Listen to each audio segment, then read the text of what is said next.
Hey, it's me, Uncle Ricky. Look, you know what?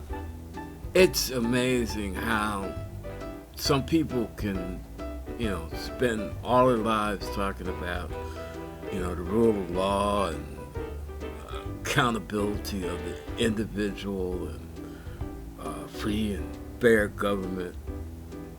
It all sounds great. It all sounds applicable. It all makes sense. But then you have to turn around and look at what their idea of free and fair government and who's entitled to a free and fair government and how things should be conducted in this country, the United States, in order to qualify in their minds of what is a free and fair government.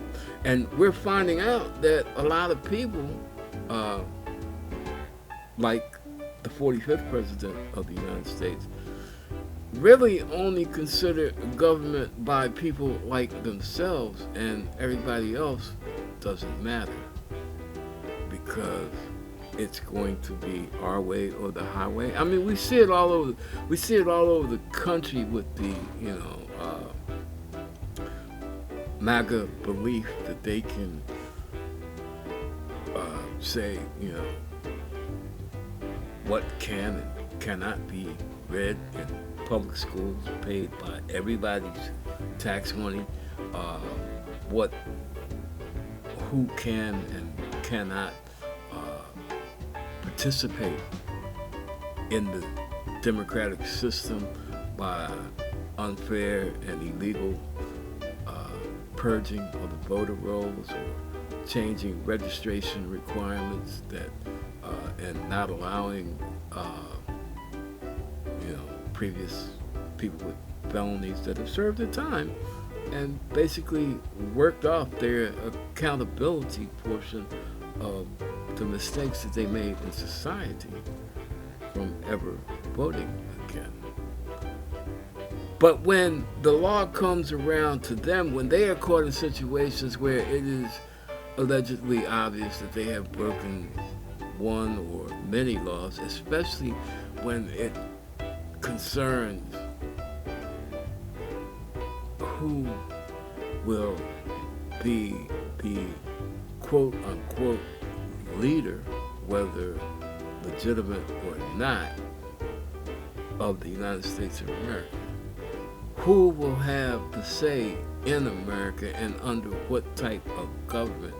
These people, they have, even though a lot of them are constitutional scholars and they have various opinions on the Constitution, many of them do not support the Constitution as it stands now, the we the people portion, because they believe that they are the only people that matter. They believe that they are the only people that actually have any relevance in this country. Everybody else is just a peon, subject to the whims of people like them, like Trump, like Giuliani, like Sidney Powell, like Kenneth Chesebro, like John Eastman. They want to run society. They want to make themselves. They want to put themselves. They want America to be a two-tier system. They want America to be, for lack of a better term, a caste system. Now, they made the play with January 6th because we all know that if January 6th was a success, we'd still be looking. Most of us today would be looking at the possibility of Trump being a dictator for life. He tried to be a dictator as president, but it didn't work. There was still enough of uh, constitutionality that was important enough to the right people in the government to protect everybody from the whims of Trump. And then when January 6th, when the coup failed, and we're starting to find out that it really wasn't so much of a soft coup because it was a multi-pronged attack, and there was definitely a physical element in it with the invasion of the Capitol by the MAGA rioters. And, you can see that because at every twist and turn, the MAGA politicians that are still in office are trying to diminish the overall meaning of January 6th. They're trying to diminish the possibility of the partakers in the insurrection from receiving punishment. They're trying to change the public's opinion of the individuals from being insurrectionists to actually being true patriots. The insurrection wasn't trying to make the public think that the insurrection really wasn't a violent event. It was just pissed off citizens expressing their viewpoint. And of course, a large portion of America is finally starting to stand up and say, you know, that's just total bullshit.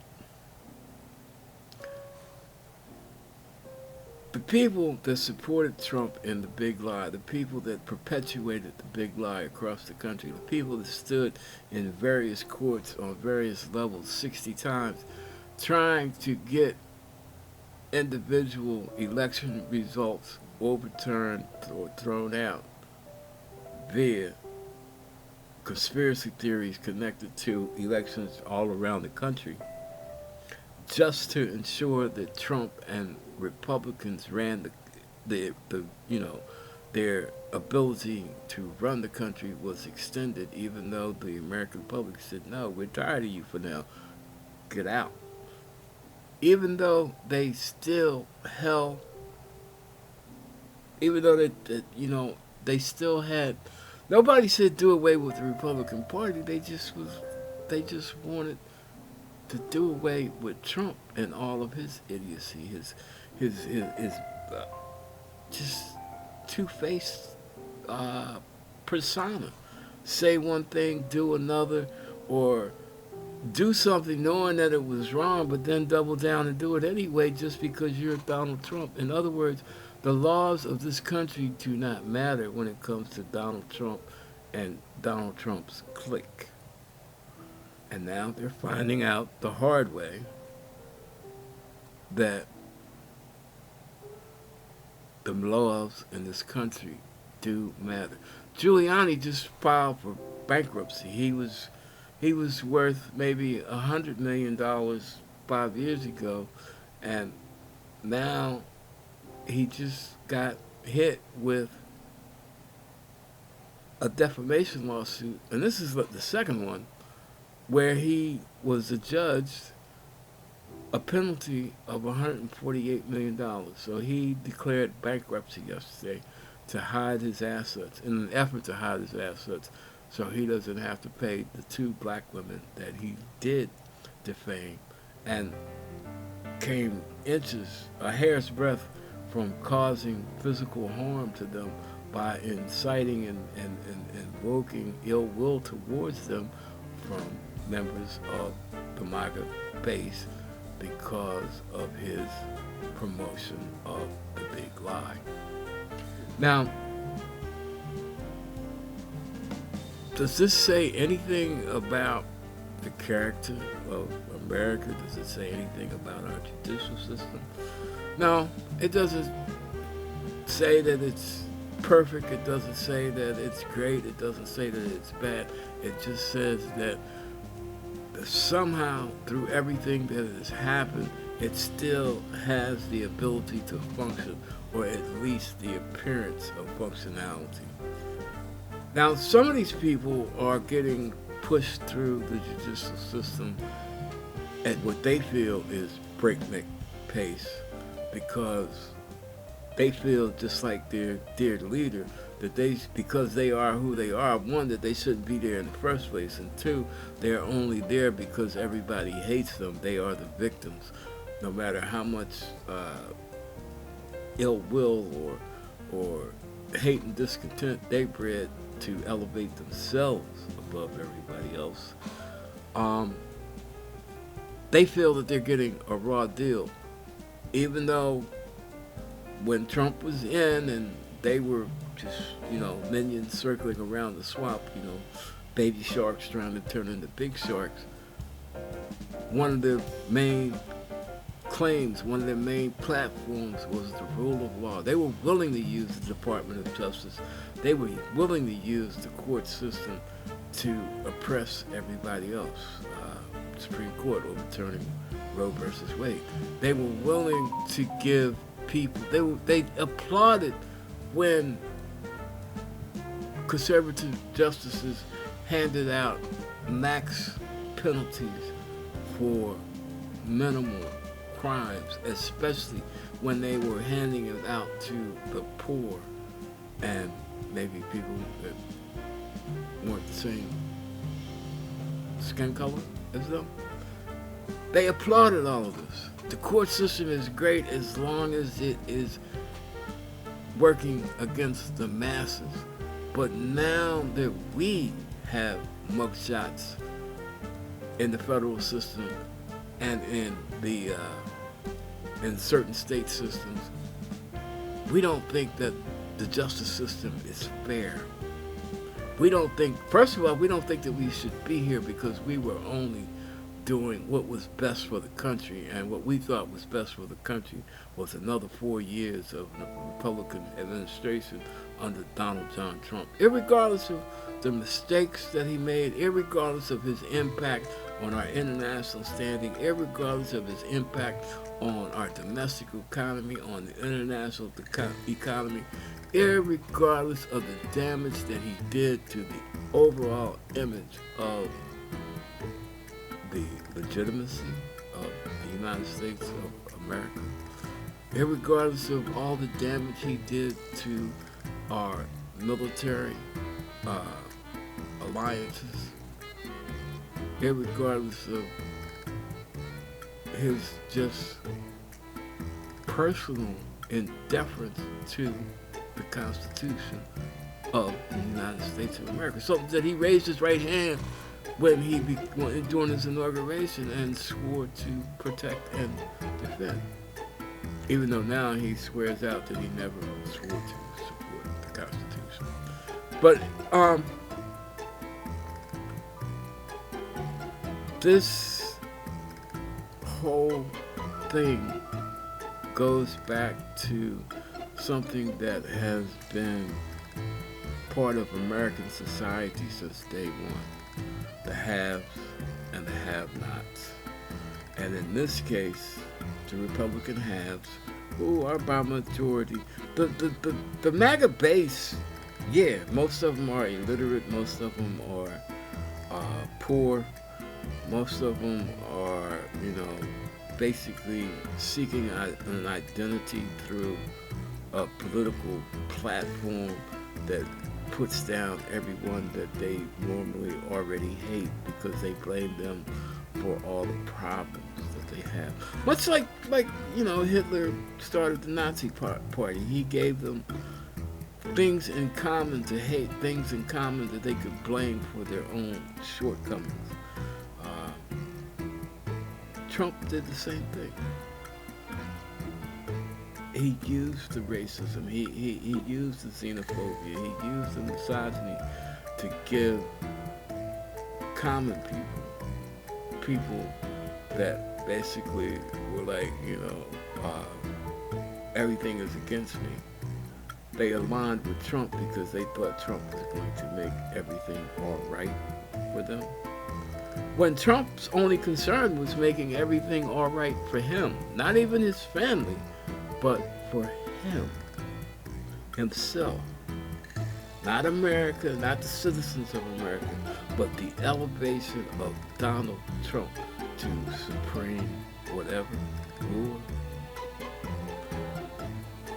And now these people that were right there in his inner circle, being the rah-rah yes people that they were, pulling the strings and going out and doing every dirty trick, every ill-conceived maneuver that Trump and his brain trust could come up with. Now they are feeling the personal pinch of the power of the law. Now they're starting to understand what it really means when they used to say no one is above the law, and now that they are no ones about to become nobodies, they're screaming and hollering like hit dogs. What is good for the goose is good for the gander. In other words, you can't call for the incarceration and the execution and the removal of individuals and not under the law and not be subject to that same law. This is a democracy. No matter how you look at it, no matter what you want to say about the founding fathers, no matter how you want to interpret the Constitution or the Declaration of Independence, it basically does not differentiate between presidents and their staff, governors and their staff, senators, congressmen, representatives and their staff. You are still under the law. And when you violate that law and get caught, like Richard Nixon, you are subject to prosecution. Nixon escaped prosecution and maybe preserved his legacy. You can't say integrity because, he already demonstrated that he had no integrity. But he did preserve somewhat of a legacy by resigning. And by resigning, there was no further need to exercise the law to prevent him from becoming president again. Donald John Trump has never believed, and probably will never believe, that he should be subjugated to the law. He has no respect for the law. The people that were with him have no respect for the law. But yet and still, if you let him back in the White House, he's already said that he will use the DOJ as his personal weapon, weaponization of government offices, or to keep the country in line. In other words, protect his orange mango ass and ensure that he will retain his seat in the Oval Office until he decides it's time for him to leave, or he decides it's time for him to die. That's where we are. Are we a constitutional republic, or are we people that are willing to be dictated to? Do we give up almost 250 years of democracy and just kick it all out the window at the whim of a wannabe autocrat dictator? Do we go against every legal principle, every social principle that formed this country and has kept it together for 250 years, just for the sake of a wannabe dictator, ringmaster, and the clowns that want to follow him? I have no empathy or sympathy for Giuliani. I have no empathy or sympathy for Sidney Powell or any of the rest of them, because I feel like, just like they would say, if I went out and got arrested for dealing drugs, you broke the law, you deserve to face the law, and you deserve to suffer the consequences. Well, that's it for me, Uncle Ricky. As always, peace out, God bless. Till I see you again.